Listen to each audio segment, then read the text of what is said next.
Bonsoir à toutes et à tous, bienvenue dans ce journal. Le Premier ministre Beugre Mambe est à Kigali au Rwanda où il participe à l'Africa CEO Forum. À cette occasion, il a invité les investisseurs à s'implémenter en Côte d'Ivoire. 150 millions de francs CFA, c'est le coût des travaux de réparation du pylône endommagé dans le quartier d'Okui à l'Ocodrome. Il a été relevé et les quartiers impactés bientôt réhabilités en électricité. Et puis dès ce mardi et jusqu'au 21 juin, les jeunes créateurs et artistes sont invités à soumettre leurs projets sur la plateforme de l'Agence Emploi Jeunes en vue d'un financement, vous le verrez. Mais d'abord, hier aussi, là, une cérémonie d'hommage à Béchir Ben Ahmed, fondateur de Jeune Afrique, a eu lieu au Parc des Expositions. Y étaient présents le président de la République et la première dame Dominique Ouattara, comme nous le montrent Nadja Eja et Fulgence Kissiedou dans ce reportage. D'entre nous n'a jamais lu Ce que je crois, son éditorial dont il avait seul le secret du style. Il en a écrit plus de 3000, différents les uns des autres. C'est aussi la marque de Béchir Ben Ahmed. Face au coup présidentiel et à l'assistance présente à cette cérémonie d'hommage à Béchir Ben Ahmed, se sont succédés amis, collaborateurs et admirateurs de cet illustre journaliste décédé le 3 mai 2021. Des témoignages sur sa vision de la presse en Afrique, son engagement pour la démocratie, mais aussi et surtout son amitié de 40 ans avec le couple présidentiel. Cette fraternité a traversé les ans et s'est solidifiée au gré de toutes les situations. On aurait pu parler de couple jumeau. Ce 3 mai 2021 a bouleversé les deux familles, mais il y a des liens qui sont tellement forts, comme ceux que vous avez tissés et qui survivent, se renforcent, même parfois en ces situations de douleur innommables. Béchir nous était familier parce qu'il a incarné sans aucun doute l'essence de l'homme de presse passionné, dévoué à son métier de journaliste et habité par une ambition sans borne. Dépeint comme un homme dur, il n'en était pas moins sensible.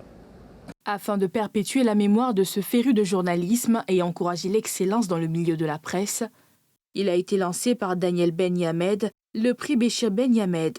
L'idée, c'est de continuer ce que Béchir voulait faire, c'est-à-dire valoriser l'Afrique, valoriser les Africains, faire exister l'Afrique sur un plan international, mais vraiment, fortement. Avant la cérémonie, le couple présidentiel a visité les différents stands du Salon international du livre d'Abidjan. La première dame, Dominique Ouattara, y a effectué un achat de livres d'une valeur de 2 millions de francs CFA.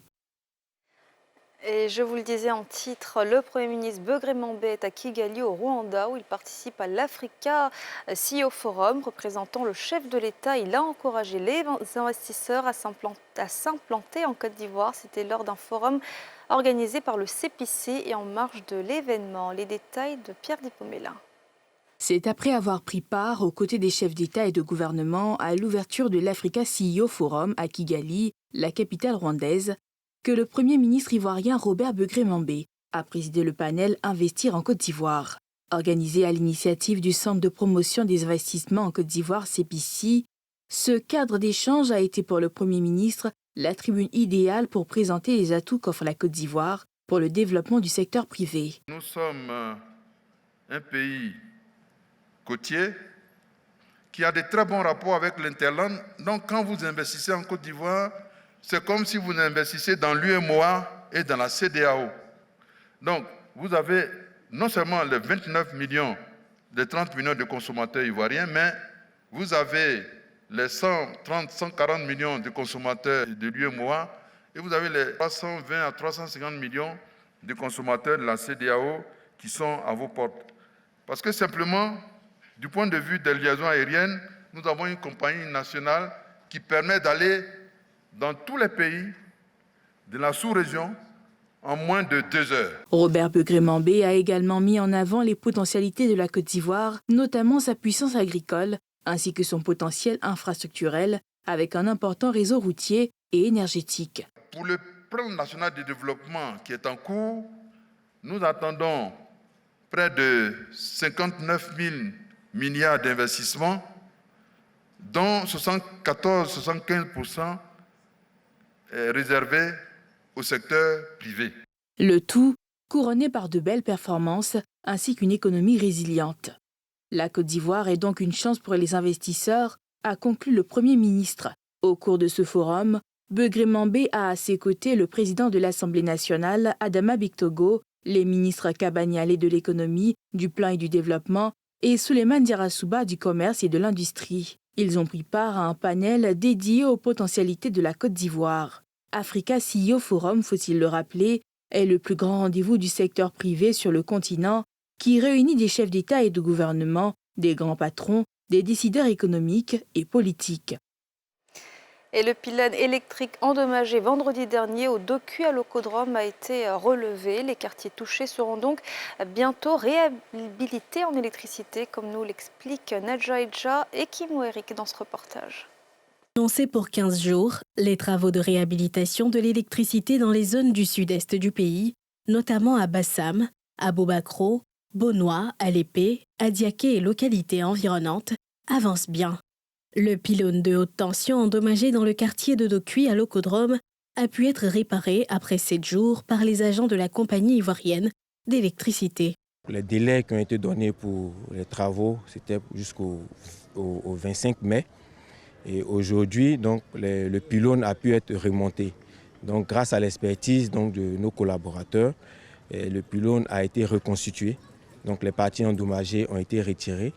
Et au jour d'aujourd'hui, le pylône donc, est monté. Il reste donc à faire les réparations sur les conducteurs. Donc, je peux vous dire que les travaux avancent bien et les délais annoncés seront tenus. De quoi rassurer les populations des zones qui subissent depuis cet incident une perturbation de leur fourniture en électricité. Nos équipes travaillent fortement à limiter l'impact de ces coupures-là, en optimisant les répartitions sur le réseau. Et je crois que même hier, dans la nuit d'hier, on n'a pas enregistré de coupure de clientèle. Donc pour dire que nous travaillons à ce que la clientèle soit entièrement satisfaite et demander donc à nos clients et aux populations qui sont impactées d'être patientes, qu'elles sachent que les actions sont en cours pour que très rapidement la situation revienne à la normale. Le coût des travaux de réparation est estimé à environ 150 millions de francs CFA.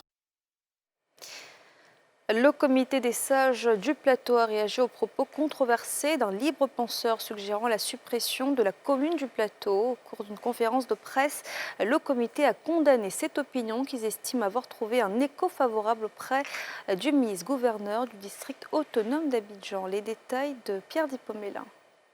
Cité Escoulap, plateau. À la tombée de la nuit, plusieurs mouvements associatifs de la commune ont été mobilisés par le comité des sages de la commune, entre autres les présidents de CGQ, les associations d'étudiants, de femmes, de cireurs, de garagistes.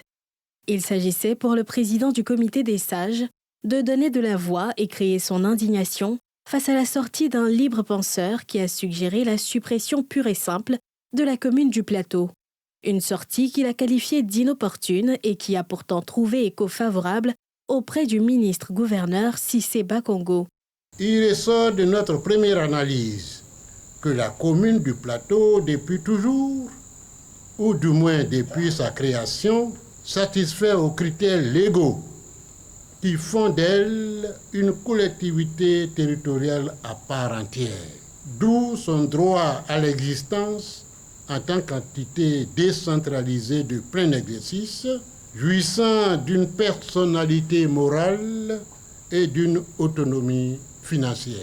Le président du comité des sages déplore que l'analyse du libre penseur soit soutenue par le ministre-gouverneur du district autonome d'Abidjan et interpelle le chef de l'État. C'est le lieu d'interpeller Monsieur le Président de la République de Côte d'Ivoire, la communauté internationale, les chancelleries et l'opinion nationale et internationale sur le danger que court Monsieur le ministre-gouverneur dans cette posture de soutien à un libre penseur, dont les équilibrations pourraient faire naître un sentiment généralisé de ressenti qui mettrait à mal la cohésion sociale et pourrait donner à s'interroger sur le processus électoral à venir.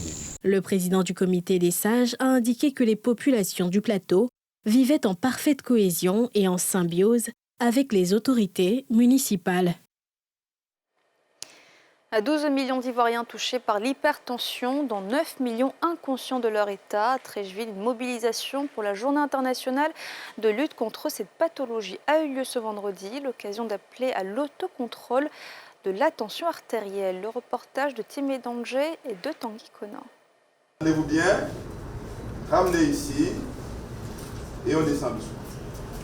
Avec la respiration, plus fort. Un exercice pratique de mise en forme. C'est ainsi qu'acteurs et partenaires de la lutte contre l'hypertension artérielle en Côte d'Ivoire lancent les festivités 2024 de la Journée internationale de sensibilisation sur cette pathologie qui touche 40% d'adultes de 20 à 79 ans et méconnue de la population générale. L'hypertension artérielle, il s'agit donc de l'élévation des chiffres de pression artérielle au niveau de la circulation sanguine. Cette élévation se situe au-dessus des valeurs de 14,9 de pression artérielle. Et avec l'hypertension artérielle, donc, des complications graves peuvent survenir qui vont jusqu'à l'atteinte du cœur, du cerveau et du rein. Chaque année, à l'instar des autres pays de la région sanitaire Afrique, l'hypertension artérielle fait des ravages avec un taux de morbidité et de mortalité en hausse. Pour experts et autorités sanitaires, des mesures s'imposent et celles-ci doivent être suivies par les populations. Éviter d'être hypertendu, c'est ce que nous appelons la prévention primaire. Il s'agit d'avoir de bonnes conduites de vie et de lutter contre certaines situations telles qu'une consommation excessive de sel, une consommation excessive d'alcool, lutter contre le tabac, lutter donc contre un certain nombre de facteurs de risque de maladies cardiovasculaires, y compris la sédentarité, y compris lutter contre le stress. Il y a des fois où il n'y a aucun signe et on est surpris par les complications. C'est pourquoi il est demandé que chacun fasse ce qu'on appelle l'autocontrôle. Et ça, c'est la préconisation sur laquelle on insiste le plus. La lutte contre l'hypertension artérielle ne peut se faire sans votre engagement et votre implication. Nous vous en appelons à intégrer l'automesure de la tension artérielle dans votre routine de santé. L'hypertension artérielle, qui fait 10 millions de morts par an dans le monde, peut être reconnue à travers les symptômes suivants: la fatigue excessive, les maux de tête, les palpitations.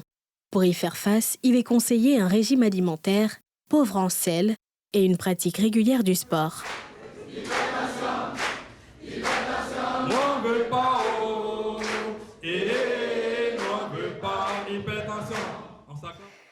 Bonne nouvelle pour les startups en Côte d'Ivoire. Elles disposent désormais d'un nouvel outil pour leur croissance, dénommé, je cite, « Appui à l'écosystème des startups ». Il a été présenté lors d'une table ronde et en présence de Salif Yalekwe et de Cheikh Bluff. Le sous-projet Appui à l'écosystème des startups a été officiellement lancé jeudi à Abidjan. Il s'agit d'une composante du PC7, le projet de chaîne de valeur compétitive pour l'emploi et la transformation économique, financé par la Banque mondiale, conduit par une unité sous tutelle du Premier ministre. Une initiative dans le cadre du programme du gouvernement 2021-2025 Côte d'Ivoire solidaire et du plan stratégique Côte d'Ivoire 2030. Durant 48 heures, à travers cette table ronde, les parties prenantes, notamment les acteurs du secteur public et privé sur les activités du sous-projet Appui à l'écosystème des startups, se sont imprégnés de ce nouveau dispositif qui va booster l'entrepreneuriat. L'objectif étant donc de participer à la création d'emplois, à l'autonomisation des jeunes et aussi donc à l'autonomisation des femmes. Nous sommes convenus donc de 3 étapes.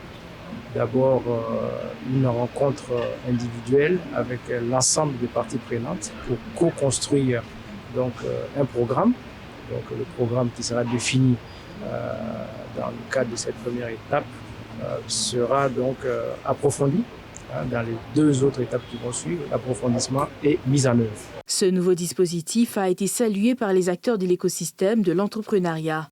Nous, en tant qu'accompagnateurs stratégiques, c'est-à-dire incubateurs, on a été édifié de comprendre qu'il y avait une multitude d'institutions qui ont été créées dans le but d'aider l'entrepreneur, le nouvel entrepreneur dans ses initiatives. Dans le cadre de sa composante 3.4, réforme spécifique, appui à l'écosystème des incubateurs, le PC7 prévoit financer des initiatives entrepreneuriales et la création de start-up innovantes à forte croissance, en phase de préamorçage, d'amorçage et de capital risque, notamment celles opérant dans des secteurs prioritaires de la Côte d'Ivoire. À partir du 21 mai jusqu'au 21 juin, jeunes artistes et créateurs sont invités à soumettre leurs projets sur la plateforme de l'agence Emploi Jeunes pour obtenir financement, un processus qui s'inscrit dans le cadre d'un guichet unique dédié aux arts et à la culture, établi grâce à un accord entre plusieurs institutions. Le reportage de Nadja Edjar et de Kimo Eric. Une enveloppe dotée d'un montant d'1 milliard de francs CFA, le guichet unique dédié au financement des acteurs des arts et de la culture sera ouvert à partir du mardi 21 mai prochain, et cela durant 1 mois. Sont éligibles à ce fonds les entreprises du secteur dirigées par une personne ou un collectif de jeunes de nationalité ivoirienne, dont l'âge varie entre 18 et 55 ans, résidant en Côte d'Ivoire, avec une qualification pertinente dans le domaine de la culture et un besoin de financement n'excédant pas les 20 millions de francs CFA. Les besoins de financement se présentent comme suit. Besoin de financement, j'allais dire première tranche de 1 million à 5 millions pour les projets de création d'activités et de 5 millions à 20 millions de francs CFA pour les projets de développement d'activités. Alors les crédits qui seront octroyés sous la forme de prêts à moyen terme sont remboursables sur 36 mois, ça veut dire 3 ans, avec un taux de 8%, toutes taxes comprises. Chers jeunes, votre responsabilité est donc également engagée pour le succès de ce dispositif qui nous a été présenté. Il vous faudra de la détermination, du sérieux dans vos entreprises, une organisation à toute épreuve afin de saisir toutes les opportunités qu'offrira le dispositif de financement issu de ce partenariat, un dispositif de financement qui est unique sur le continent. Au cours de cette conférence de presse, le mode opératoire pour la mise en place de ce fonds a été décliné. Il va se faire en 6 étapes qui sont la soumission de plans d'affaires, l'instruction des dossiers, la certification des dossiers, la mise en place effective des financements, le suivi de l'exploitation et enfin le suivi du remboursement des prêts. Et voilà, c'est la fin de ce journal. Merci de l'avoir suivi. Excellent week-end à toutes et à tous.